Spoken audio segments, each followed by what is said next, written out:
আসসালামু আলাইকুম রহমতুল্লাহ। দেখেন, বাচ্চাদের আবদার পুরানো খুবই কঠিন। এখন আপনাদেরকে বলি, আমার বাড়ির এইখানে মুরগিরা খাবার দেওয়া হয়েছে। এই যে মুরগির বাচ্চা মুরগিগুলাকে খাবার দেওয়া হয়েছে। এইখান থেকে কি পাখি আসছে আম্মু? টিয়া পাখি। দুই চারটা পাখি আইসা মুরগির সাথে খাইতেছে, বুঝছেন? মানে খাওয়াতে আমি ঘরের ভিতরে ছিলাম, আমারও কইতেছে আব্বু তাড়াতাড়ি আসো, আমাকে টিয়া পাখি ধরে দাও।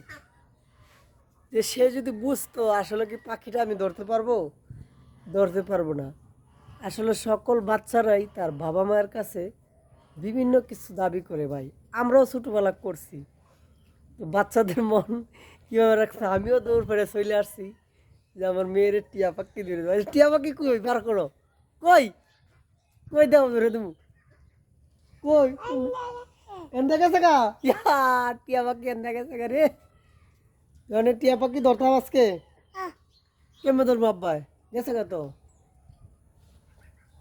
টিয়া পাখি না ধরলই তো না, দর্শকরা কও বলে আমরা আমার একটা টিয়া পাখি দাও,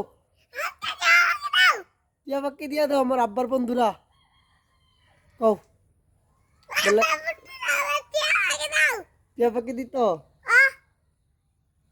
টিয়া পাখি দিত, একটা টিয়া পাখি দিয়া দেন আমার দিয়ে রে।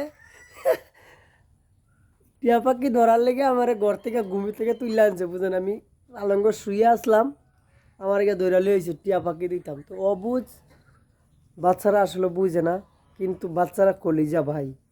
দেখেন, আপনারে আমারে আমার বাবা মা বা আপনার বাবা মা ছোট সময় ঠিক এরকম আদর করছে, যেমন আমি আমার মেয়েকে এতটা আদর করি, ভালোবাসি, বা সব দিক থেকে আমার মেয়ে আমার ছাড়া কিচ্ছু বুঝে না ভাই। বাড়িতে আইলে মা কি জিনিস চিনই না, শুধু বাবা বাবা করে।